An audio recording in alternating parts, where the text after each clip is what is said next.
Менің аты жөнім Жұлдызай Форд. Сіз мына жердің директор деп айттыңыз. Менің сізге сұрағым бар. А сіздің бейджігіңіз жоқ, қазақша сөйлегіңіз келмейді. Сіздің аты жөніңіз кім? Айтыңызшы маған. Сіз маған айтуыңыз керек, өйткені мен тұтынушымын. Менде совещание қазір, сосын сізбен сөйлесемін. Жоқ, дәл қазір аты жөніңізді айтып, маған жазып беріңізші. Маған сіздің визиткаңыз бар ма? Беріңізші, өтінем. Визиткаңыз бар ма? Жазып беріңіз. Маған қазақша қызмет тағы да көрсетпей жатыр. Міне, қараңыздар. Мынау кісі айтады, мен директормын дейді. Сол қазақ тілі жөнінде мен сұрақ бар еді менің, өйткені кешеде, бүгінде мен сұрадым ғой, және де қазақша білесіз бе?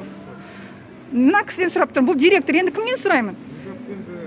Бәріне жақындадым дедіңіз ғой. Жоқ, мен сіздерге жақындадым. Ең бастысы мен директорге жақындадым, сұрадым, бұл кісіде не бейджик жоқ, не ештеңе жоқ. Я просто на вас жалобу ставлю, потому что вы меня на камеру снимаете, это незаконно. В магазине это незаконно. Сіз солай деп ойлайсыз, а мен басқаша ойлаймын. Біріншіден маған қазақша жауап беріңіз. Міне мынаны оқыңызшы, мына жерде тұр. Закон Республики РК о защите прав потребителей. Вот соны оқыңыз. Сосын барып сөйлесеміз. Камеру уберите, пожалуйста. Жоқ, мен оны өшірмеймін. Өйткені сіз менің құқығымызды дәл қазір бұзып тұрмысыз. Менің оған құқығым бар. Мен қалай дәлелдеймін? Сіз маған қазақша қызмет көрсетпегеніңізді. Понимаете, незаконно.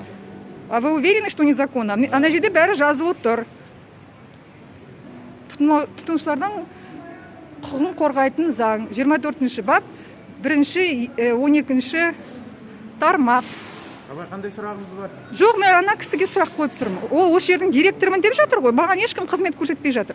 Қазақ тілінде же. Сізге көрсетеміз, сізге көрсетпейміз.